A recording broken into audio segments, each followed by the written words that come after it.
welcome to the Clifton Worley Show. This week we have Josh, Nick, and Cody Lake. Hey guys, how y'all doing? How's it going, Clifton? Hey, Cliff. Hey, pal. Well, I'm glad. This is going to be fun. We had Cody Lake on the show. He was actually on my second episode of the Clifton Worley Show, and here we are like 11 months later recording a second one with Cody. So and this is going to be fun. Yeah, For sure. Well, Josh, you've got some topics lined up for us. What are we going to talk about today? Well, yeah, we're going to do some interesting stuff. Cody, I think it was about a little bit less than a year ago now. He's been working on it. He had a sub $50 pedal challenge where he did his whole pedal board with just $50 pedals. And then we're going to go through Cody's open mic adventure. And we're going to talk about writing creativity. We're going to have some interesting picks this week. We're also going to have the Mojo Moment, and we're going to be talking about a rather unusual guitar that Cody has. And that's, I think, been his dream guitar for a number of years. So we're going to start off with the pedal challenge. Cody, I saw you doing this, and you had just kind of got your pedal board back together a little bit, and then you kind of went for like a clean slate again, and you did this limitation. Why don't you tell us a little bit about that? Yeah, so it wasn't so much of a clean slate as it was a voluntary liquidation. I had some bills that were short for a couple months, and I had a ton of gear that I just decided to sell quick to get the quick cash, and I completely regretted it right after it. Yeah. But yeah, and I had a great pedal board. I had like an old Fender Twin that I sold that I definitely should have kept. Little Gretsch 5-watt and just a couple guitars here and there, and it was all because of money trouble, and that's usually my plague. We always are a little tight, but this time around I decided, you know what, I'm gonna, because I know how I could make my pedal board sound good, but I don't have the money to make it sound like I want. So I was like, I'll just challenge myself to spend no more than $50 on each pedal that I buy, as a personal challenge to myself, but also because I can't afford any more than $50 per pedal. Yeah, I hear that. Yeah. Okay, so where are you at with that? What did you put on your board at $50 each? Okay, so I actually started it with some free pedals from a couple good friends of mine. Two friends that I met through the Hum and through the Slum, Shay Bellflower and Tyler Aldridge. They just messaged me one day and said, hey, noticed you were going through some financial troubles. I know you're wanting to put your board back together, so we're going to send you some pedals that we don't use anymore. So I was like, okay, cool. That's really nice of y'all. Like, y'all don't have to do that. And they were like, yeah, we insist. So they both sent me a little AE analog delay. It's like a mini pedal. They both sent the same one, so I have twins of this analog pedal. Oh, that's cool, actually. Nice to have two delays. Oh, yeah, I love ping-ponging delays so much, so that worked out perfectly. Shay sent me a DoD distortion, and Tyler sent me a boiling point clone, which is kind of like a Marshall in a box type of pedal. So you get that real high gain distortion, and then Tyler won a 500 millisecond digital delay from Dan Electro off the Wheel of Pedals, and didn't want it, so he sent that to me too. Wow. Yeah. So you got a good start there. Oh yeah, great start. That's great. Yeah, and then what did you add to that and actually pay for? So then my friend Josh, not you, Fraser, but no, I'm terrible. I would never give you anything. I'm sorry. I'm terrible to see. Yeah. But my my good friend Josh that I've known for years, he sold me a Ernie Ball volume pedal that was modded by T1M, that has a switch on it and two extra inputs that I could switch between it being a volume pedal or an expression pedal. And it lights up and everything, as that's Dan's way of, modding all of his Ernie Ball volume pedals. And Josh also sold me for another like $30 a whole slew of lava patch cables of different sizes. So I had all my patch cables. I had a good start of pedals, and then I bought a fuzz face clone from Tyler Aldridge. He sold it to me for like $25 or something. Wow. The LED doesn't work, but I mean, whenever a fuzz is on, you don't have to have a light on to tell you that the fuzz is roaring. I like to be surprised. Oh yeah. I can see that. Hey Cody, is that Ernie Ball? Did he mod it so that it doesn't break immediately when you step on it? No, he doesn't have like any steel string on it or anything, but not everybody's a giant. Not everybody's a giant, Nick. So I'll wrap up my pedal board real quickly. I got a Big Muff Nano for $50 from some guy on Craigslist. Yeah, that was a great steal. Killer deal. Yeah. He had it for $80 on Craigslist, and I told him, "Hey, would you take 50 for it?" And then he was like, "No, 70, no 60." But he eventually broke on the 50, and I met him in Houston somewhere and got it from him. So that was a great steal. And then I needed reverb, so I bought just a $25 reverb off of some Chinese site. It's made by Keiko. It's a one knob MIDI pedal. It does the job. It has reverb. That's all it does. What does it sound like? Is that like a spring sound, or is it like a hall sound? It's a hall sound. Okay. It's not very dramatic at all. I actually used it for the first time like 3 weeks ago, and I had to almost dime it out just to get any noticeable reverb out of it. Well, that's not bad. You can't make a mistake with it then, really. Oh yeah, no. Well, that sounds sure. great to me. I hate any drastic reverb. I don't know. Oh, I live. Thank you very much, Nick. I'm always on the I like a little bit of hall reverb. That's like my favorite thing. Just a little bit of hall reverb. But on the other hand, I like to run like a slapback delay, so I guess I don't really want too much reverb there, or it just goes crazy. Right. Yeah, I live for ambient delay. Like my ideal reverb setup would be like a Matthews Effects Astronomer behind a RV5 with the modulate mode on it. Both of them together? Oh yeah, I am all about ambient noise, dude. I love it. In fact, my most recent pedal that I bought that's still on its way is a I'm going to get the name wrong. I think it's by Timothy Effects, and it's called the Ocean Verb, and it's a mini pedal that's a shimmer reverb. Mm-hmm. Interesting. And I love shimmer reverb. I was burned on my last one because I got the Mooer Shim Verb. Yeah, it's like fifth, right? Yeah, it delays in fifths, and it sounds like junk. It's awful. Yeah. I'm glad you said that because I looked at that one several times. Yeah. I like it. Oh, the Ocean Verb sounds way better than the Shim Verb. Whenever I looked it up online. Now that was customized by that guy, right? It's basically isn't it basically a Moore pedal too? The Ocean Verb?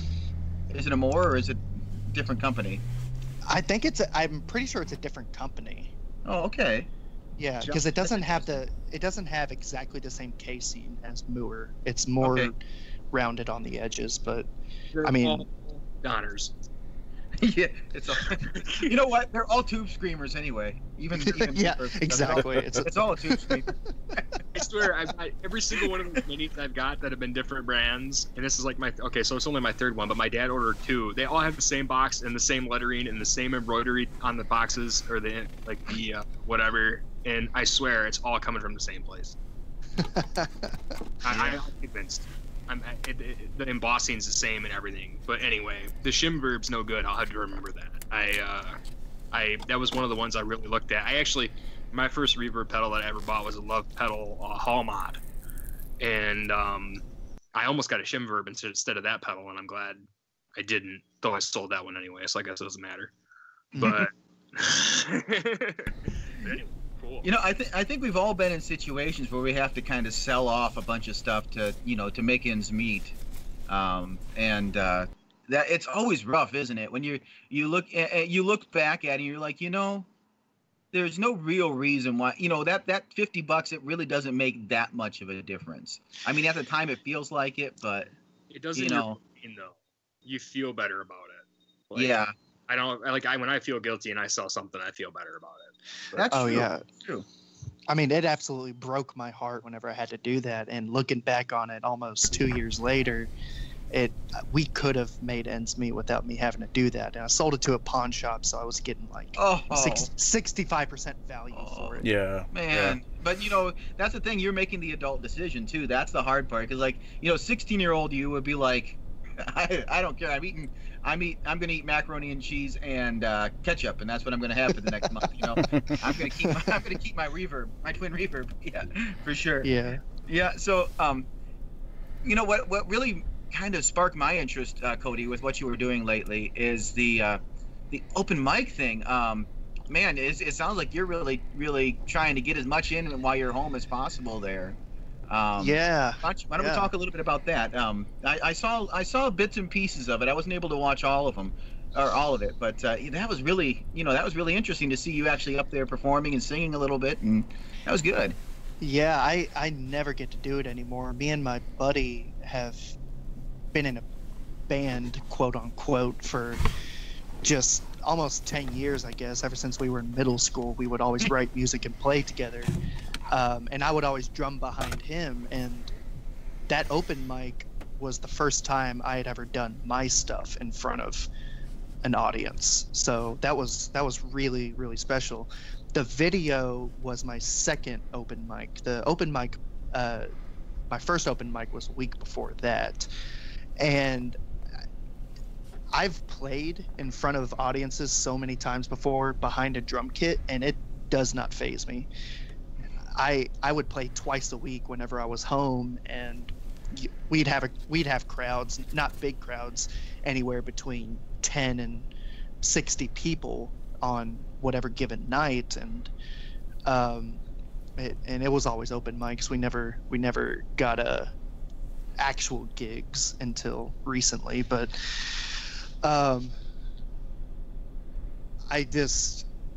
I had 3 solid songs of my own that I nailed down, and my buddy that I play in the other band with knew some good drum parts for it, so he got on the drum set with me and everything, and it went super well. Everybody received it really, really well. That's great. And so the video taken, my wife came because she wanted to see me perform live. And honestly, so back up a little bit, and the place that the open mic is at a cafe, like a real small coffee house. And they host this open mic every Thursday, and you get the loudest bands in this place where there's like cups, mugs, and stuff. There you go. There you go. Mugs and stuff for sale. Sorry. Good job. And while we're playing, you can hear it rattling on the shelves. Like, this stuff is going to fall off at any moment. I was almost sure of it, but all the bands played, and not everybody was a loud band. There were half of them were acoustic acts, but they also host so this open mic is not just for musicians; it's also for any local comedian to go Oh up. man. It's like a And open variety mic- show then, right? Oh yeah, exactly. Open mic comedians are just some of the worst I've ever heard. And I was watching them the first time I went there. And the first time I went to that coffee house, I didn't perform or anything. I just watched my buddy play, and the comedians went up. And whenever I got the nerve to finally go up and perform, I was honestly debating going up and doing a comedy set. Oh, Because wow. I was like, because I was like, I could do better than that. I know I can do better than that. I'm still debating it. I think one week, whenever I'm home and I go to that open mic, I'm just going to do a comedy set and just either eat it or outshow every other comedian that's there. You could mix it in, man. You could mix it in. Do 2 songs in a comedy set. Do Perfect. 2 songs in a type 5. You know, Yeah. Yeah. that'd be good. People would like that. Yeah, that reminds me sure. of an open mic I did, and there weren't very many people at all, and I was live streaming it. And I went back and watched it, and like every time that they were like grinding coffee or like was making like a frap or something, like it was drowning me out. Yeah. Oh man. So that's the video. Josh, I remember you asking that my guitar didn't sound like it did because I didn't have my rig with me. All I had was my guitar with me because I have an Ibanez TSA 30 amp. Yeah. Beautiful amp, and I got it a year ago. My mom, she's the best person. She got it for me for Christmas without me knowing. That's sweet. And yeah, it was awesome. And that guitar has flat wounds on it as well. So I usually get that tube screamer going to give it a little bit more punch to cut through the mix. But I think a fuse busted or something on it because it won't power up right now, which is a heartbreaker because I can't afford to fix it. So I have some friends of mine, real close friends of mine, that know what they're doing. So they're going to take a look at it for me and just fix it for free. But so I didn't have my amp with me, and I was like, you know what, I'm just going to go acoustic. And I didn't even bring my pedal board with me. And then whenever I got there, a jazz band played before me, and the lead guitarist had his Fender Bassman there that he let me plug into and use, and that was an awesome amp. If I would have pushed it a little bit harder, I was just afraid of it because it's such a big amp. Terrifying. Yeah. Oh, I yeah. get you. So if I would have just toughened up and just pushed it just maybe one notch more and set the drive knob up just a little bit, it would have sounded 10 times better. But I was just afraid of that amp. Plus, a lot of those songs were bass oriented, and the guy that was playing bass with me in the video lives above the coffee shop. Okay. And he's a great bassist. He didn't know he only knew the last song because it was a Mumford and Sons song that he really liked. Unbeknownst to me, I unabashedly love Mumford and Sons, and I will fight anybody that No, that's okay. tries to say that they're a crap band, because I love Mumford and Sons. So I played that song and he got excited, but the first 2 songs were my originals, and all I had to do was just tell him the key, and he followed along like almost perfectly on everything. So that rounded out the sound, because if it was just me, it would have been way more thin sounding the whole time through. Yeah. For sure. Very cool. So, do you have some shows lined up or some more intentions to do this on a regular basis? Yeah. Well, my buddy that I play in a band with, his name's Adam. Let's get his name out there. His name's Adam Anderson. I think he joined the Slum recently, but he's not a frequent poster. Okay. He works at that coffee shop now. We actually had a gig last week there during the day from like 12 to 1:30. We were just playing softer versions of all of his songs, and I think it'll become more regular for me to go to that open mic, but also to play several gigs there, whether it be acoustic gigs or they do outdoor festivals sometime in their parking lot. And with Adam working there, he that'll be the end basically. He'll get our band in without no muss, no fuss. And every time I'm in town, because I travel so much, that whenever I'm home, I just want to do as much as I can while I'm home. It's really hard to juggle coming home from being away for more than 3 weeks, spending time with family, and then going out and playing music. Yeah, I hear you. Yeah, for sure. So I have a question there. How often have you actually gotten up with the guitar and sang your own songs? You said this is your first time ever doing that? That was my first time ever doing it in front of an audience. Yes. Oh, okay. Well, kind of a lie. I did play an original song of mine whenever I was still going to church. Like whenever I was a senior in high school, I wrote some very generic Christian-y song and played it in front of my church during what we call Singspiration, where just everybody, whoever wants to sign up, signs up, sings a song in front of the church, and then just like cycles through church everybody. open mic night. Church open mic night, exactly. Okay. Singspiration, yeah. Inspiration. That's great, actually. That's a really good way, because you got an open and accepting crowd, kind of, little bit, as long as you don't get too far out of bounds there. But for sure, yeah. Yeah, that's. But other than that, no, I have never played my original stuff in front of a crowd, except for these last 2-3 weeks.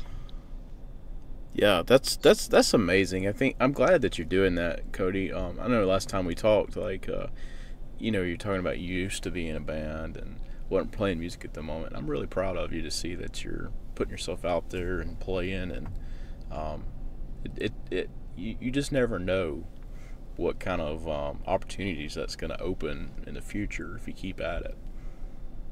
Oh yeah, for sure, and I definitely appreciate y'all supporting me in that way. It's great to hear that some friends of mine that I've only ever met over the internet are encouraging me to continue this as much as I can. So I guess it shows that I did something right.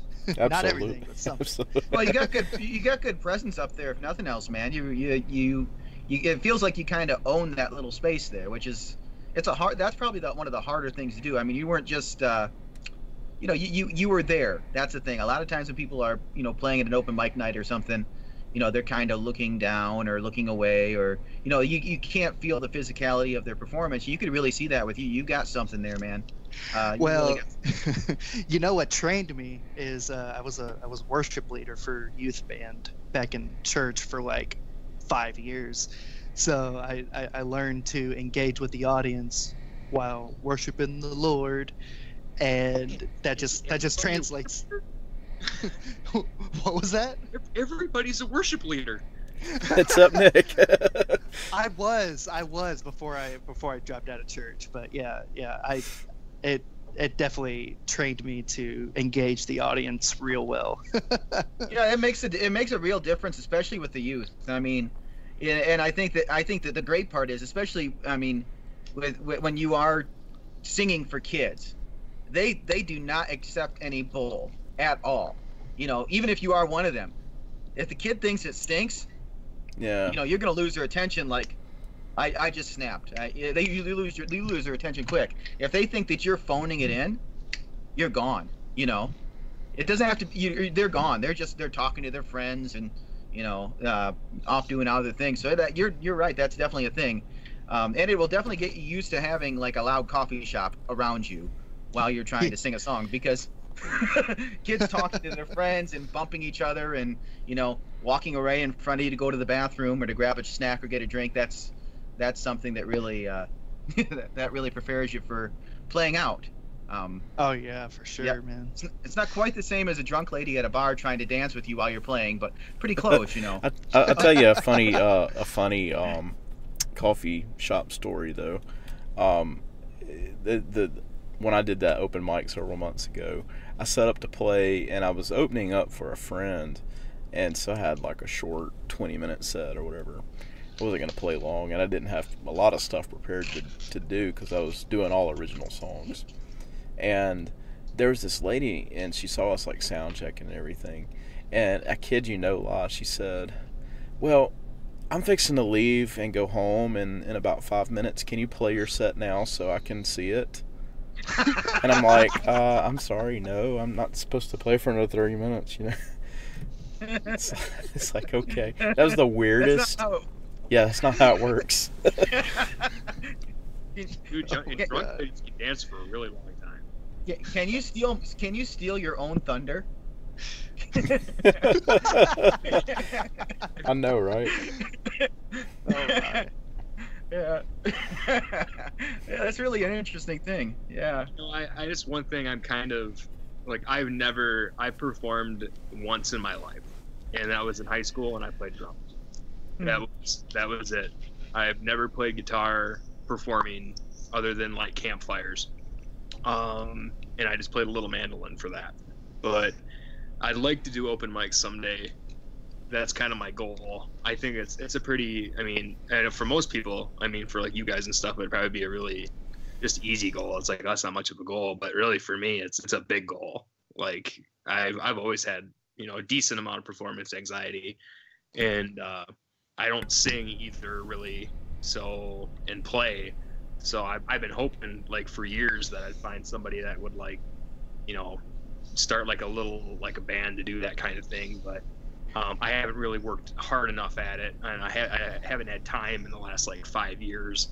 So it's one of those things. I'm playing better than I ever have before, but I've got to find somebody that's into the same stuff I am, and hopefully it's somebody that can actually like put lyrics to what I'm doing, or can sing the lyrics that I write or whatever. And I'm working at it, but it's one of those things that's, I don't know how long it's going to take me. But guys, really quick, who here thinks Nick has the perfect gravelly blues voice to do like those shouty blues songs?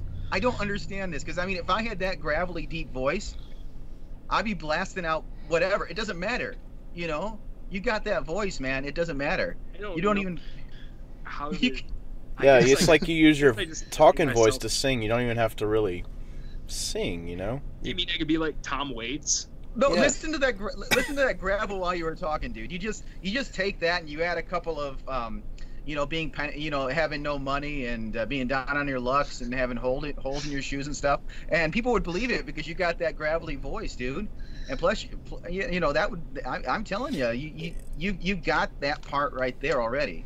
Well, that's why I'm writing that song. Shoes don't fit. My water's bad. Yeah. Actually, that would do great in Rockford, dude. It would. That's why. If you get that right, you go into one of those little hip places in Rockford, or heck, play on a corner out there, and you'll probably get $20 for it. Oh, heck yeah. Yeah. You go out there with a cup of tap water. And Cody, Nick has an issue with his water in his city where hush puppies spoiled the water in his city, basically. And so if you go out, Wolverine, right? Wolverine. It's not hush puppy. It's Wolverine Worldwide. Wolverine Worldwide has been dumping here for since the 60s. And Oh man. there's the whole town is like built on, all of Rockford and Belmont's basically built on like tannery sludge. Like for sure. our water is really, really bad. I don't really want to get into it, but like my block's not that bad, but like there's a lot of really bad stuff in it. And it was all from like Scotch Brite and like 3M and like Wolverine Worldwide, and just like dumping everywhere. And they just now found it, kind of like what you guys all heard about in like Flint. Like it's not, you know, it's the area is getting bigger and bigger and bigger, and it was like a few dump sites. Now it's up to 82. Oh So, Lord. yeah, there's bad. I mean, it's everywhere. So we're like on bottled water, and we're hoping that I couldn't afford to get a water test, so my neighbors kind of did. It was like $1,500 out of pocket to get a water test, and yeah, so a legit one. So we're kind of just waiting for stuff to matriculate, and hopefully this Aaron Brockovich is involved now, and we're hoping that this ends up in a lawsuit and like we end up getting a filter or something. But we're not nearly as bad off as some people. Like our neighbors are at like a 7.8 parts per trillion for PFOAs, and that some people have like 100 to 1,000. So, and that doesn't leave your body. Like that just eventually just causes problems and gives you cancer. But So you know, that's how people like Pete Seeger got their start, though, is singing about what was there in front of them, and it's helpful for the people. You know, you can provide, you know, that service to people in a way of relating their emotion and dealing with your own emotion about it, you know. And I think that with your voice, it's just my voice, it conveys sarcasm and distrust. Your voice is honesty and, you know, belief. I mean, you can hear it in your voice, conviction, you know. Use what you got, dude. That's what I say. That's it. Play to your strengths, and even if it's like, you know, playing an open mic where you just get up and do one song, even if it's a cover, you know, like it pushes you, like just like you would be surprised like how good that would feel, like to accomplish that. Oh yeah, I mean, I've experienced it somewhat with writing. I mean, when I first started writing, I was petrified to put something out into the world, and now I'll write whatever and publish it. But music's always been different. Music's always been very selfish for me, and I think one of the reasons why it started out that way was because I've always just kind of played in the basement at low volume. Like all my youth, I did that. Until I was a drummer, then I was really loud and I played with others. Being a drummer didn't bother me at all. Like being a drummer was like you said, Cody, like I didn't mind sitting back behind good musicians and just putting down a beat like that. You know, that was fine. But for some reason you put a guitar in my hands and it all becomes different. And the other thing is I got to teach myself, like I get so bored with what I'm playing all the time that like I play for like a minute and I stop. And then I'm like, I'll play something for a minute and stop. Like I have to like actually put a song together and like play it so much that I have it down without even thinking, so I can actually sing over it. And that's something I got to work on. Sure. Yeah. So that kind of got into the writing topic, didn't it? Yeah, that gets into our next topic here. We've all kind of written in the past. Nick has actually written a book now, and you've written a blog for several years. And Cody, you got those songs into your belt. And Clifton's songs sound like they're ready for Nashville when he writes. So I mean, seriously, I mean, well, you got that great writing skill, dude. And I think I'll start this one, and we can move around. I just started well, now it'll be when this show airs, it'll be like a week and a half. Every morning I've been getting up like an hour early, running for 20 minutes, and then writing for 10. And I'm following Pat Pattison's book for lyric writing and doing like object writing, and I'm going to start getting into doing like pages of metaphors and stuff like that to get those muscles going. Because when I was a kid, and I wonder if you guys think this too, when I was a kid, I thought there was a limited amount of creativity. Like there's this jar of creativity that I had, and if I used it all up, that's all I had for my entire life. No, you're insane. You were weird. That's what I figured. But that's what I thought I had when I was a kid. I was like, okay, well, I'm going to draw this picture. Oh crap, I've got band practice tonight. If I draw this picture, I'm going to use up my creativity on this picture, and I'm not going to have anything left for band practice. Now, I'm not neurotic, right? That's not crazy, is it? No, that sounds unhealthy, honestly. Well, nobody ever accused me of being healthy, dude. But no, so I started to realize, you know what? Creativity isn't a jar. It's a muscle, right? Yeah. And so I realized you just got to flex that. You got to keep on flexing that muscle and putting tension under that muscle. And actually, when I realized that was when I started drawing pictures for people. And I realized, oh, wait, the more I do this, the better I get. I'm not saving this creativity up. You know, if I save it up, it goes away. It's like I was telling Nick and Clifton, I read this early Dostoevsky novel this morning, and there's this musician in it who's like, I'm going to be a great musician. He had tons of natural talent, But then he just kept on thinking, I'm going to be a great musician, and never did anything with it. And of course, since it's Dostoevsky, he went crazy and ran into the street and died, because it's Dostoevsky. That's what they do. And so, that kind of reinforced it and really encouraged me, made me really happy, because that kind of thing makes me happy. So but wait a second. Let me get this straight. This morning you got up early. You ran for 20 minutes. Yep. You read some Dostoevsky. I ran for 20 minutes. I did my object writing. Then I read the novel. You read the whole novel? Yeah. Oh my God! How early did you get up? Well, no, that novel only took a couple hours. I read really, really, really Get fast. up at like 3 a.m.? No, 6:45, 6:40. I don't. You're glossing over the fact that you read a novel in It's only less like than 2 hours. No, 2.5, dude, and it was only 200 something pages. It's a work of literature. That takes me like a month. I read very, very fast. But anyway, here's the thing. From all this, I realized that creativity is a muscle, and it's not a jar. And I think you with that musician example, there's a lot of us out there. The longer we don't play our instrument, the better we think we are at it. The longer we go between writing a song, the better we think. Because you go to a show and you think, well, I could do that. Well, heck yeah, you could do that if you practice as much as they did. You'll get up there and you'll feel like, oh crap. But no, so that's what I'm talking about with writing. Is I've been writing pages every day, and even if I don't, and nothing comes out of it, man, I feel better. Because that neurosis and that weird stuff that comes into my head, that gets down on the page. Now it's gone, or it's expressed rather. Yeah. So, and I went and looked back at my old stuff, and I've got like 20 almost finished songs, and I just didn't finish them because I was afraid that I would use up something in those songs that should have been used somewhere else. Yeah. Which, I mean, maybe that is just me. I mean, I do feel better if that's just me. What do you guys think? I think that's awesome that you're putting forth that effort to get that done. I know that's not even the way like I'm able to do, because I'm kind of lazy with my writing. Like it'll come in waves. Like I can go months without feeling the need to write something, and then something happens in my life that triggers me to be super aware of things that are going on, and it like helps me process it, and then I don't know what to do with it afterward. Like I'll like do half a song, and then I'll sit there and I'll chew on it, and I might try to demo it, but like it never satisfied with it, so I never finished the thing.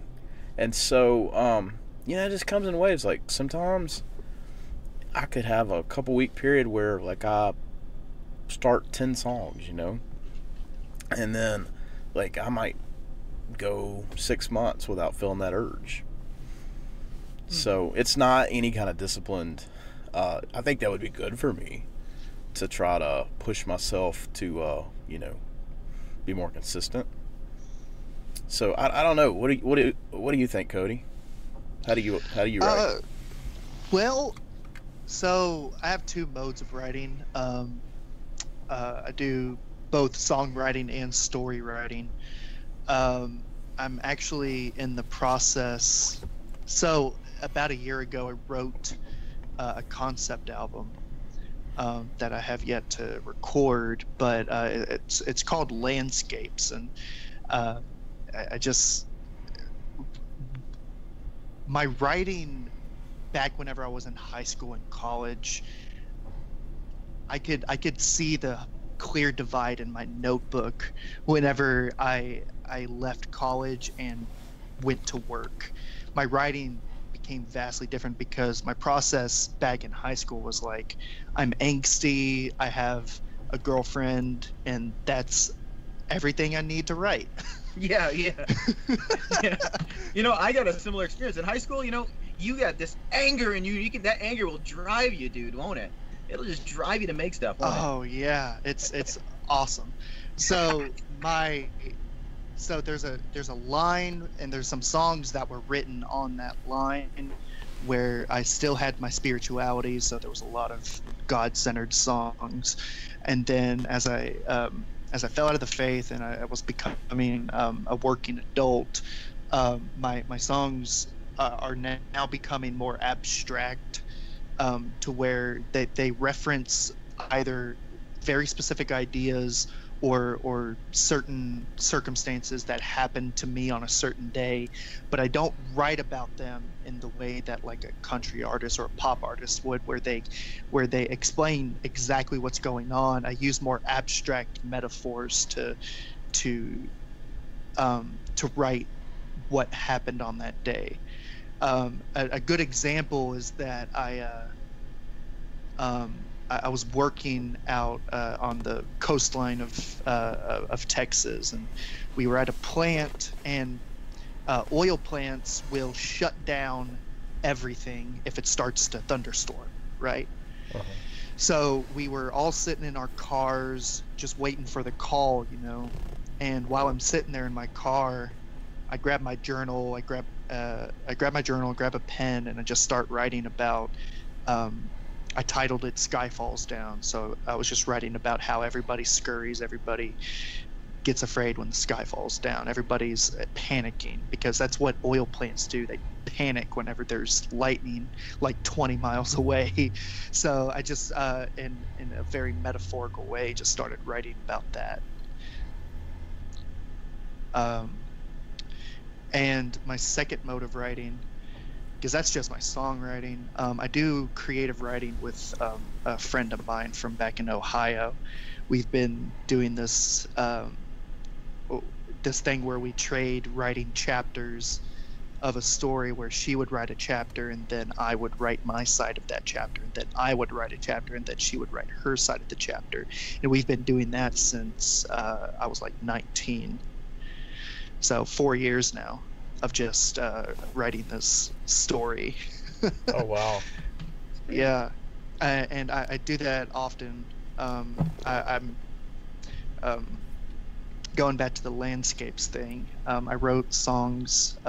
Each song is based on a earthly or Martian landscape, and I'm also writing a book that coincides with that album about a mysterious lone wanderer that's traveling the earth, and he's never been on the earth, so he's discovering all these new landscapes that he's never seen before.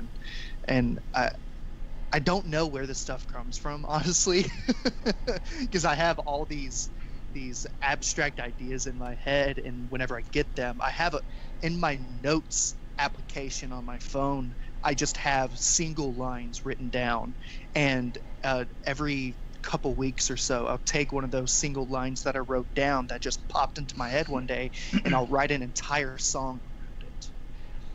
Like one that popped into my head today was I taste chemical on your lips, but I love the way it tastes. And I started writing a song around that line today. It just, these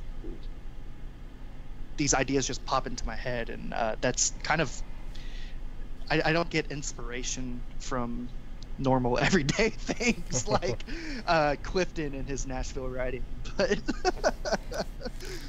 so I'm not going to hit the mainstream, is what I'm saying.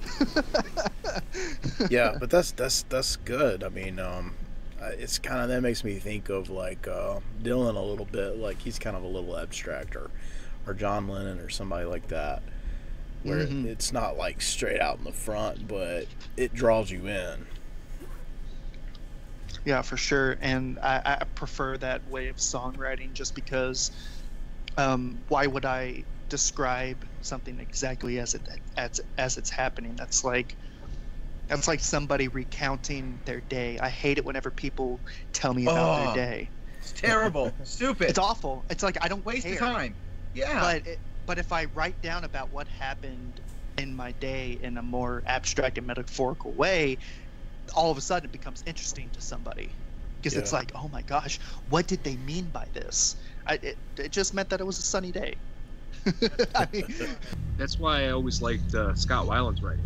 Scott Weiland, like, especially the Purple album from STP, was really, and I think he was like really in heroin at that one. But it was so poetic, And I don't think there's a normal song on that entire album where you would lyrically, like, you had to dig deep to understand what was going on. And that was always my favorite STP album. And the other album I always thought of for really solid writing was, I always liked Chris Cornell's work, especially in Soundgarden. I remember one of my first albums was Super Unknown, and I always tried to figure out what he was talking about. Like, and it was probably a really basic thing, but he said it in such a cool way. Like, everything he did was purposeful, and, you know, painted a picture. And I always wondered what made him do that, what made him say it that way. Yeah, that's really interesting. That alternative writing is really like that. That's not what I do at all. Like, my writing's very down to earth and basic, lots of emotion, but I don't know where I'd put me, I guess. But that's the thing, like you guys are saying, well, you got such a bluesy, gravelly voice. Yeah, I could rip out a blues song, right? But there's nothing to it. I mean, it's kind of silly almost. Like, I love Reverend Peyton and his big damn band, and he just anything, mashed potatoes, roast beef, going fishing, giving plasma to come up with Christmas money. Yeah, he's all, but I mean, he says it in such a, it's very simple, but he just bellows it. You know, he's all about delivery and power and emotion in his voice and his slide guitar, and the lyrics don't really mean as much. And maybe that's where I'm making a mistake, where I'm trying to write deep, like, emotional stuff and in almost a folky way. You know, like, I'm writing folk songs, but I don't play that way. Like, I play a different way. I play a more aggressive, bluesy way. And I'm writing songs that are slower and probably in minor keys. So I have never been able to, like, connect the two together. You know, I can write and I can play, but write and play, or play to what I write, or write to what I play, has always been difficult for me. Yeah. So, because I write something that will go along with my slide lines, and I'll think, that's the corniest stuff I've ever heard in my life. This song's terrible. I'm not singing, you know. But you take a song like I love Lead Belly's In the Pines. Oh no, Where Did You Sleep Last Night? The one that Kurt Cobain covered on the Unplugged album. And that's one of my favorite songs, and that is just a 3-chord song over and over again, simplest ever, and it's haunting. I mean, it's absolutely haunting. And that's kind of what I'm going for, and I'd like to get to at some point. Yeah, I would suggest, like, it really sounds like what, and this is always like when you don't know what to do, like, if you could collab with somebody, it kind of pulls you in a different direction. It gives you, like, a sounding board, and it's a very delicate thing because you got to have somebody that you trust, you know. But that could be like the thing that kind of primes the well a little bit. Yeah, totally. And I probably need to look for that person, and I actually just hope it's going to happen. Yeah. I tried the Craigslist thing once, and that was a disaster. Oh, yeah. I just had people, everybody wanted to do a metal band. Everybody. Yeah. It's like, you go and look at that. It's like, really serious metal band. We're 18 years old. Okay. Really serious metal band. We're 46 years old. It's Michigan. Like, there might be 3 places for a metal band to play in Michigan, you know, and you'll get like 8 people there. But you play what Nick plays, or like what Clifton plays, you will bring down the house. You know, you'll bring in 100 people, you know, 150 people, because more people in this area actually listen to that music, will bring their kids and their family to that music, than the metal band. You know, a random metal band that has a logo that looks like somebody's old Naga hide seat that's all broken up. You know, there's a metaphor for you. You know, I don't have any real feelings about that at all, or anything like that, because feelings are for no, never mind. Anyway. Cut that out. No, we don't cut out my neurosis. It makes it interesting. It's spice. It's spice. It's like it's like that little bit of lead in the Cocoa Puffs. Yeah. I kind of cut you off, and you probably weren't done yet. Oh no! I was done. That's all I had to say about it. Well, I guess because I kind of just went into it was my turn, but I kind of started prematurely, I guess. But I basically what I've been doing is like I've struggled with anxiety really really bad, and it started when we had kids, and I think what I have a problem with is I just get I get overstimulated as far as there's too much going on and my brain can't handle it, and I kind of like really need to find quiet and harmony and fast, and I don't get that, so I snap, and I've been doing that for a few years now, and I'm on like a low medication and stuff like that. And they said it's pretty common for a guy my age with a family and a mortgage and everything else. Like it just kind of levels you out a little bit. But it gets bad. So I started doing like it's not a 12-step program or anything, but it's like a Beat the Blues program at work. You can do it through. It's basically like an anxiety, like steps to figure out basically all what I've learned from it so far is how to identify why I feel a certain way and what I can do and it makes you take the time to figure out why you're reacting a certain way, like what made you react that way and why. And just thinking about it kind of calms you down.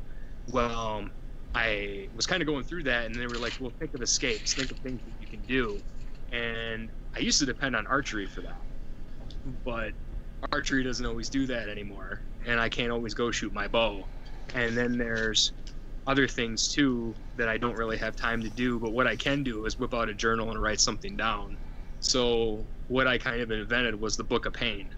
So now I've got this journal that anytime I get to a place where I can't get out of it, where I freak out or I'm about ready to, I'm trying to make it a point to get that journal out and just write everything that's in my head at that time. And there's a lot of insecurity and a lot of doubt and a lot of regret and things like that, and about the way I'm acting when I go through that stuff and why, or if I'm yelling at my kids and I don't want to, or my wife, or things of that nature. And so I started doing it that way, and there's a lot of stuff in there. And I'm trying to turn those into like songs. There's a guy named Dallas. I forget. I think his band's called City in Color. And it's one guy, Dallas Green, maybe. And he said, like, he's got something similar. Like, he's had some issues in his life. And they said, well, do you keep a journal? And he said, well, no, I don't. I just write a song. And when he plays, he's literally singing his journal. Oh. Like dark stuff that he wouldn't tell anybody, he's singing it. And I thought, wow, that's powerful, man. That's like a powerful deal right there. I mean, you talk about being naked in front of people. I mean, you're going up there and just bearing your soul, and that was really powerful for me. So I thought, if he can do that and turn it into art, then I should be able to do that. And it's worked pretty good so far. I mean, I've had some relapses, but just having that there and just taking a minute to write down what's in your head it's been good. It's been good, and it's been a really creative outlet, and plus it makes sure I write, because I can't always write. It goes in streaks. I'll go days where I can't write anything, and I never try to force it because it's usually just hot garbage when I do. So yeah, so that's kind of where I'm at right now. Josh is running wind sprints and reading Dostoevsky, and I'm lamenting and pouring anger into a book. Here's the thing, Nick. You inspired me to start doing the writing and stuff again, because hearing about what that has done for you, it made me think, well, I could probably handle some of that too. And so I just added in that I wanted to lose a couple pounds too on top of it, basically. And I only do things well if I do it every day. Otherwise, I don't end up doing it at all. If you push yourself until you throw up, you'll lose even more weight.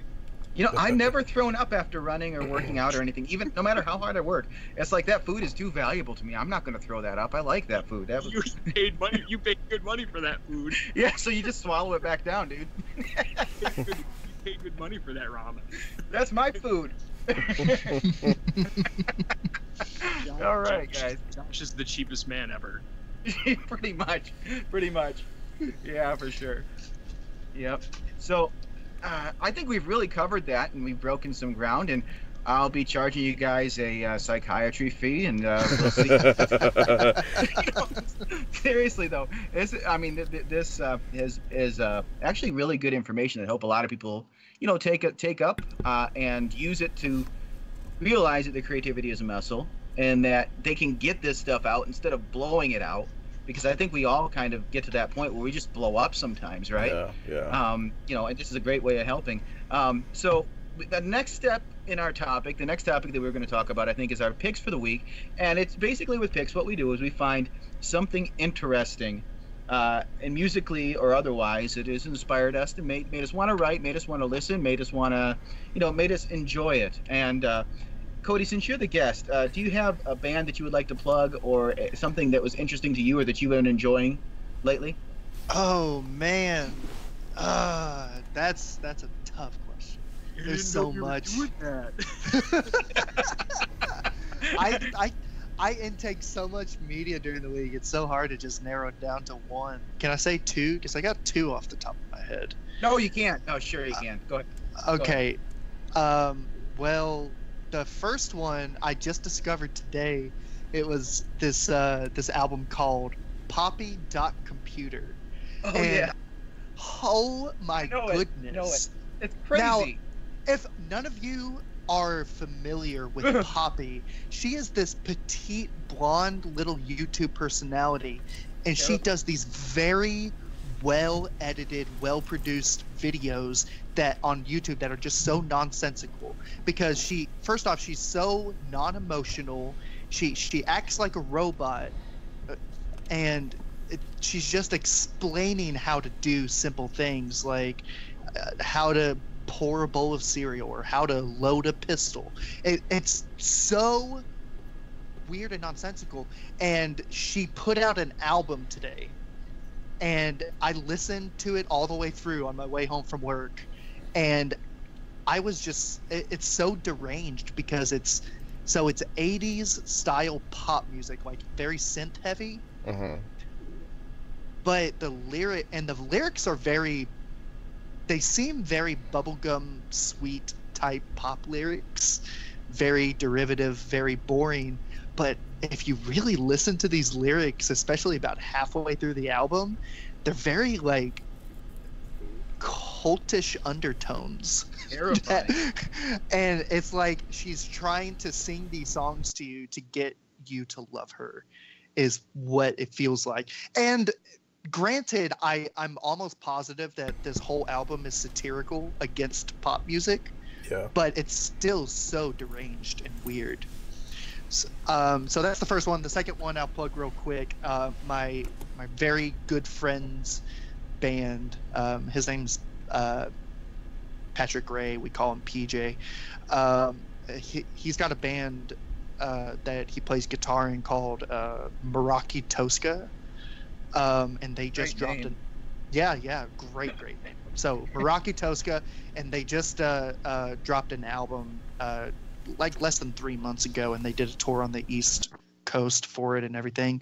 And my buddies, they're actually a Moniker Guitars sponsored band, so he's got like this awesome custom made Moniker guitar, but they're very like hardcore punk type music, and their latest album is just great. So those are my two picks. That's great. That's really interesting. And her delivery is terrifying. I don't find her interesting and deranged. Her delivery is terrifying. You ever been in?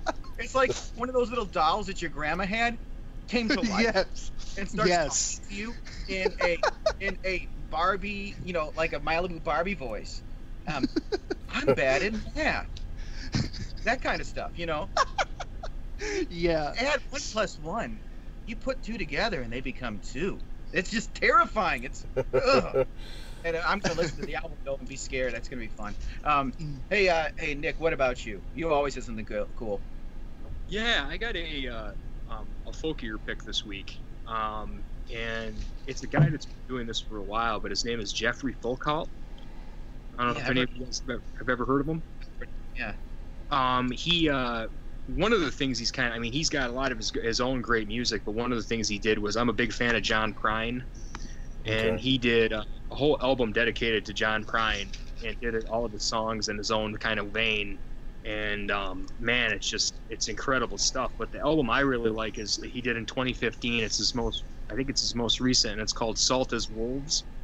So it's Jeffrey Folkalt, and it's Foucalt. And the song I really, really like on that album is Rico, song number 2.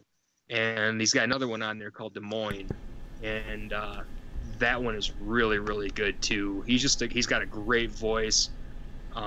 He's a great guitar player, plays a little slide, does a lot of finger picking, just incredible. But really soulful voice. His voice is really what gets me. It's got that really good, gritty Midwestern kind of thing going. I don't even know if it's from the Midwest, but that's what it reminds me of. It reminds me of blue collar folk music. Cool. But yeah, Jeffrey Folkalt, check that out. Oh, that sounds interesting. We'll have to check that out. What about you, Clifton? Well, I'm kind of digging back into some album. I was, the other day you shared a Wilco song that was real good, and I hope I didn't ruin your pick. No, not at all. But yeah, so I was like, well, what music have I enjoyed in the past that I could like go back and listen to? So I'm flipping through, and I came on this album that I enjoyed about 4 years back by a band called Dolls. It's not Dolls, it's Dawes. I think Taylor Goldsmith is like the front man for it. But it's an album called Stories Don't End.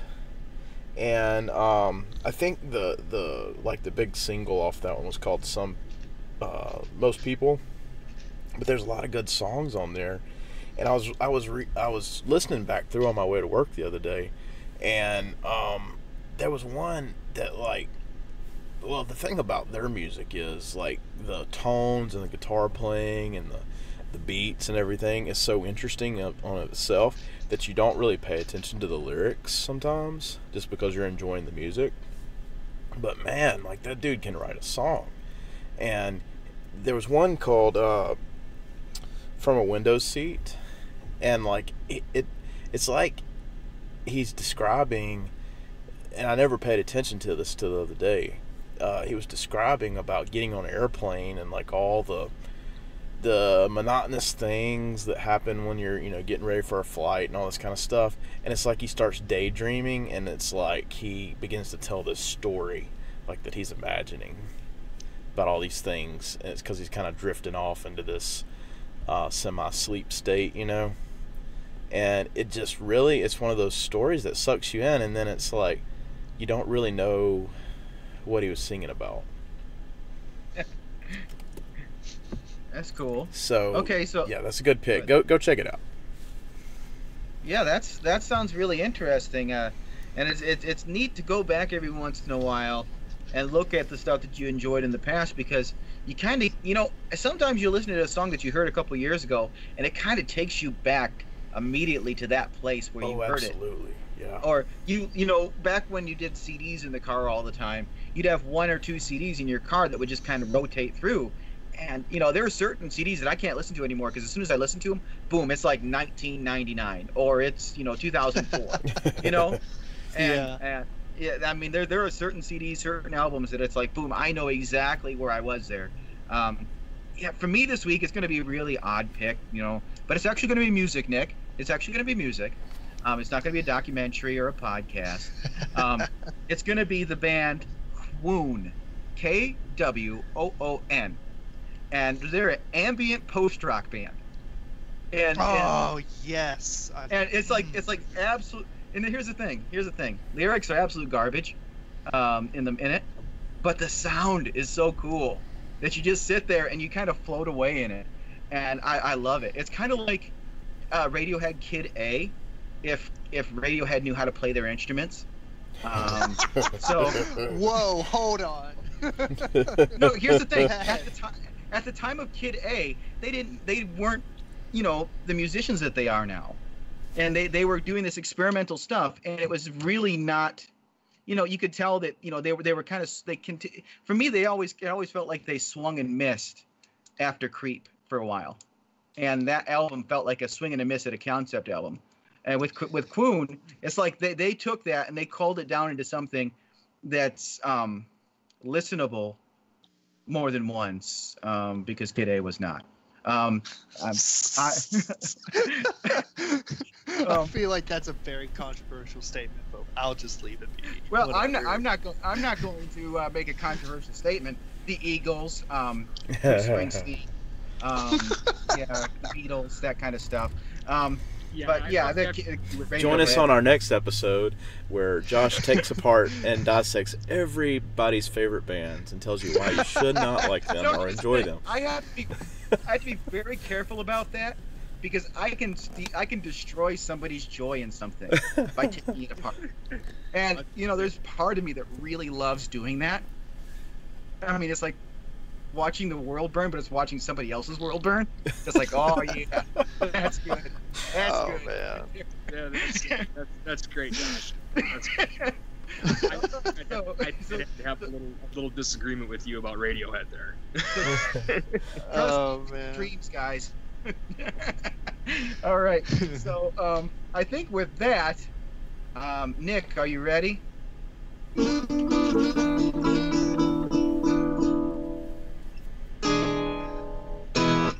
Okay. It's time for the Mojo Moment. Mojo Moment, which Josh branded for me because it was the Mojo Moment forever, and apparently it's the Mojo Moment now. So thank you for taking my bit and making it your own, Josh. I appreciate it. And that's what I do. we're gonna let Cody take it over today and talk about his Yamaha, which is a frigging gem.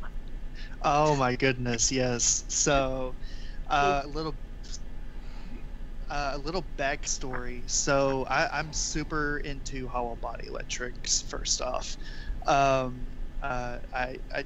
just like the feedback that I get. I do a lot of noise, ambient, post rock stuff. So most people like to use offsets, Jazzmasters, Jaguars, whatever for that. But I like to make as much noise as possible, and hollow bodies have always done the trick. Before I liquidated everything like 2 years ago, I had a beautiful Washburn J5 jazz box guitar. And after I sold that and everything else, I had this hole in my heart because all I had left were some guitars that I knew I couldn't get more than $10 for. I have like a Squire Strat, a 1960s Ibanez prison guitar, and a Teisco ET120, and I knew I would not be able to get any money for those. So I kept those, but they aren't playable even now. They're still out of commission. So I was like, I'm going to save up some money and I'm going to get me one good guitar. But I didn't want to just spring on the first one I saw. So over the past however many years I've been playing guitar, it's been 10 now. That's crazy to think of. I've always bought like 90% of my guitars from the local guitar shop here in Cleveland, Texas, a town that none of you have heard of. And I would never buy his regular stock. I would always buy the guitars that came in that somebody sold to him in a pinch or traded in for something else. That's how I got my precision bass back in the day that I still have. Just all these awesome rare finds. And that Yamaha comes into the store one day, and I had just gotten home from like a 1 month long project on the road. I went in to go visit him. His name's Dan, of Dan's Guitar Shops in Cleveland. And we're just shooting the breeze, and I go pick up that guitar, and he smiles at me. He's like, I knew you'd pick up that guitar. I knew that would be the first one you picked up because he sold the J5 to me the 3 years prior. And I played it, and it had flat wounds on it, and it's got I'll describe it real quick because y'all talked about arch tops on episode 5, I think.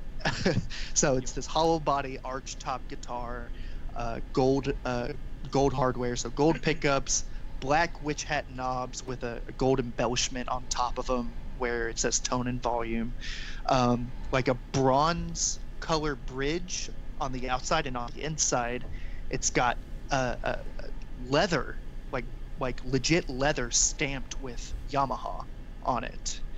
And there was, it's such an interesting design, and it's the arch on it is not like a normal arch that I've seen on other guitars. It's very, very round, like a really smooth hill. So it goes up at a very round edge. I can't really describe it well. I'll just put pictures up on the group for people to see it. But and it's just a glorious guitar. The only thing wrong with it was the finish on the neck is cracked down the neck, and I thought it was like a crack in the neck at first, but I did a quick inspection on it, and it's just that the paint wore off from somebody playing it. Sure. So he had it on sale for like $700, and he said, for you, Cody, I'll give it to you for $450. And I was like, wow. Okay, cool. So I dropped $100 on it, went back to work, got some more money, paid it off next time I came into town, and I didn't know anything about it because it's such a weird one-off guitar that no one sees. The headstock, it doesn't have Yamaha across it. It just has that Yamaha three-prong symbol on it. Well, it's like 3 tuning forks that are crossed in a triangle shape, and so I did some research on it, and it's a Yamaha AE18, and it was sought after between 1971 and 75 for jazz bands. So it's a big, thick, hollow body jazz box style guitar, and it goes for like $1,500 on the used market today. Oh yeah, dude, those old Yamahas are way desirable. I've got my father-in-law has a buddy that plays in a band in Detroit, and he's a luthier too, and he fixes a lot of instruments. And his main guitar is a Yamaha, a vintage Yamaha 335 copy. Yeah. It's incredible. I mean, he said it's just like the best guitar he's ever played, and it's just an outstanding piece of wood. And I've heard great things about those old Yamahas. And yeah, you don't find them very often anymore. Mm-hmm. Yeah, and whoever sold it to Dan had put flat wounds on it, probably for jazz playing. And I thought I would hate the flat wounds, but everything I play is I roll my tone way back. I try to get as much bassy, non-bright sounds that I can out of my guitar, and those flat wounds are just perfect for that. So it's got a little bit of a thump whenever you hit the strings, and it resonates a whole lot differently than round wounds do, and it just with it resonating in the body as well, it gives it a very deep, mellow, almost muted tone that I really, really like. So I decided to keep the flat wounds on it, and I'm looking to restring it, and I'm going to put flat wounds back on it. And it's all around, it's a beautiful, beautiful guitar. And I actually had this is the first time I've ever had a custom strap made for a guitar. This is how cool this guitar is. Ed Chu of Wrought Iron Leather and Effects made a custom strap for me.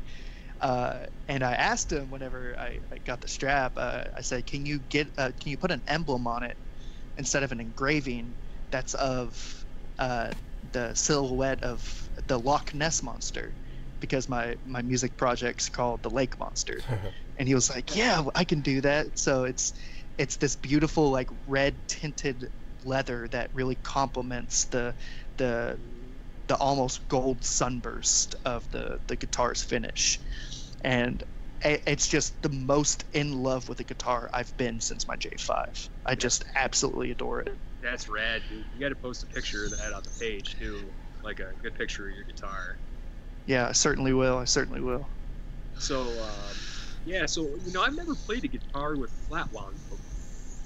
I remember my buddy in high school was a shredder, and if he ever hears this, he'll laugh because we were big into. He was my guitar player, and I played drums for him, and sometimes. And he was big into Satriani, and he played a lot of Ozzy, and he played a lot of AC/DC and stuff like that. Well, when he was into AC/DC, so he had a Rhodes Flying V with EMGs and a Floyd, the purple Rhodes. Oh my goodness! He had he sounded great on that old Jackson, and he had he was playing it through it was like a Carbon Legacy half stack.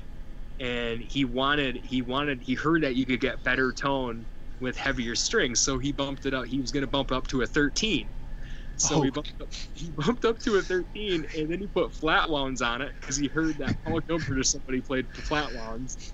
So he had this purple Rhodes Flying V with a Floyd, and he had to test his Floyd and get it all reset up and put the 17 flat wounds on it. And it was the most hilarious thing. I think he had it on there for 2 weeks and had to take it off because his hands were just shredded. But it was the oddest thing I've ever seen in my life, and we had a good laugh out of it. But yeah, it was funny what guitar players will do sometimes. But I've always wanted to try flat wounds. I don't know how flat wounds would work for a slide guitar. I don't know if you would do that or not. I mean, because what makes a flat wound string? What is the thing behind it? I don't know the logistics behind it, actually. They feel okay. I mean, they're the smoothest guitar strings feel-wise. So you're right, they probably wouldn't work well for slide guitar, and because slide guitar relies on resonance in the strings, and round wounds resonate a whole lot more than flat wounds do. Mm-hmm. Yeah, they're kind of mellow-ish, if I remember. They just kind of, it's like a real mellow character to them. Yeah. Really fundamental tone. No overtones at all, really, to them. Dry? Would you say dry tone? Come on, guys. You're beating me up on pump last week, and now you're beating me up on dry. No. Actually, I wouldn't say dry. I would say that it's just pure fundamental tone with no overtones. So, like with Nick, you like that bright, overtony, buzzy sound, and they're kind of the opposite of that. So I don't want. Is that what you're saying? I'm saying you don't want them. Yes. Gotcha. Because they're not for you. I played flat wounds for almost a year and a half, and I really liked them. I just decided that, actually, I'll be honest, and I've said it before, I switched to 10s from 11 flats so that I can do Rocksmith a little better. So I could play Rocksmith a little better and play those Def Leppard songs a little bit tighter. Maybe we should wrap up. You guys just leave me hanging out to dry. You guys leave me. You'll wax poetic and talk about freaking Rocksmith for at least an hour. Hey, no. Yeah, let's cut it. Man, it's been great having you on, Cody. We got to do that again sometime. Oh man, I would love to come back on anytime you want. Absolutely. Thank you for coming on, and it's been a pleasure catching up with you again. Here almost a year later, and so we'll definitely have to catch up again and kind of see where you're at on your journey, further down the road. And I really encourage you to keep trying, doing these open mics and playing out, and continue writing. It sounds like I just can't wait to, you're talking about your guitar. Can't wait to see how many songs come out of that guitar. Yeah. Well, I appreciate it, guys. I had a lot of fun. It was just as much fun as I did it last year, and I hope to talk to y'all again, man. All right, man. You take care. Yes, sir.